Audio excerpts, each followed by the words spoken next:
अस्सलाम वालेकुम everyone. So this year अगर आप हज परफॉर्म करने नहीं गए हैं then please try to do this अमाल on the day of Arafah. Arafah का दिन 9th डे ऑफ हज होता है जो कि बकरा ईद के एक दिन पहले का होता है। तो आपको 2 काम करना है इस दिन।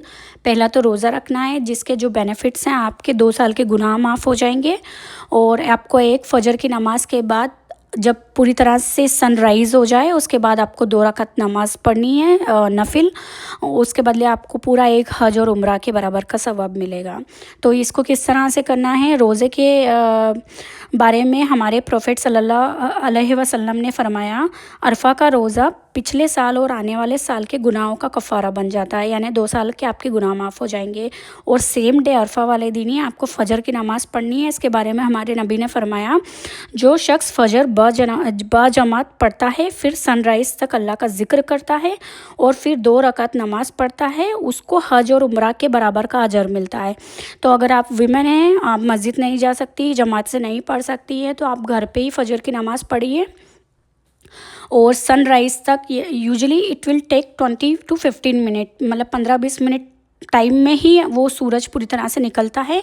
तब तक आपको नमाज़ पे ही बैठना है, कोई एक्स्ट्रा एक्टिविटी नहीं करना है, कोई बातचीत नहीं करना है, सिर्फ़ और सिर्फ अल्लाह का ज़िक्र करना है। आप इस्तग़फ़ार करिए, आप ज़्यादा से ज़्यादा दुआ मांगिए 15 से 20 मिनट तक। और just for a safer side आप 20 मिनट का टाइम सेट करिए। 20 मिनट का टाइम तक आप अल्लाह की तिलावत कीजिए। उसके बाद 2 रकात नमाज नफिल पढ़ेंगे। इस नमाज को कहते हैं सलातुल इशराक और सलातुल ज़ुहा भी बोलते हैं। और ये नमाज़ पढ़ने का तरीका बिल्कुल जो नॉर्मल नमाज़ पढ़ी जाती है हमारी 2 रकात नमाज बिल्कुल वैसी है। आप इसको पढ़ लीजिए तो आपको हज और उम्रा के बराबर सवाब मिलेगा। और इफ़ पॉसिबल ये नमाज़ पढ़ने के बाद आपको अगर याद नहीं है तो सूरतुल दुहा होती है, आपको इंटरनेट पे और कुरान पे भी मिल जाएगी, आप इसको देख के पढ़ लीजिए तो ये एक्स्ट्रा ऐड ऑन हो जाएगा। तो क्योंकि ये अरफा का दिन है और अल्लाह ताला इस दिन बहुत मतलब गुनाहों की बख्शिश का दिन होता है, दुआओं की कबूलियत का दिन होता है।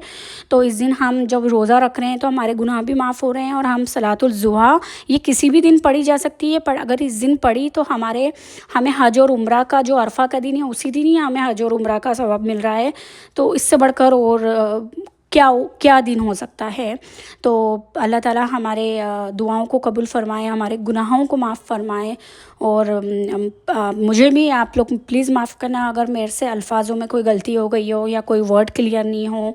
And also you can correct मी अगर मैंने कुछ गलत इसमें बोला है तो। एंड जज़ाकल्लाह खैर, दुआ में याद करिए। शुक्रिया।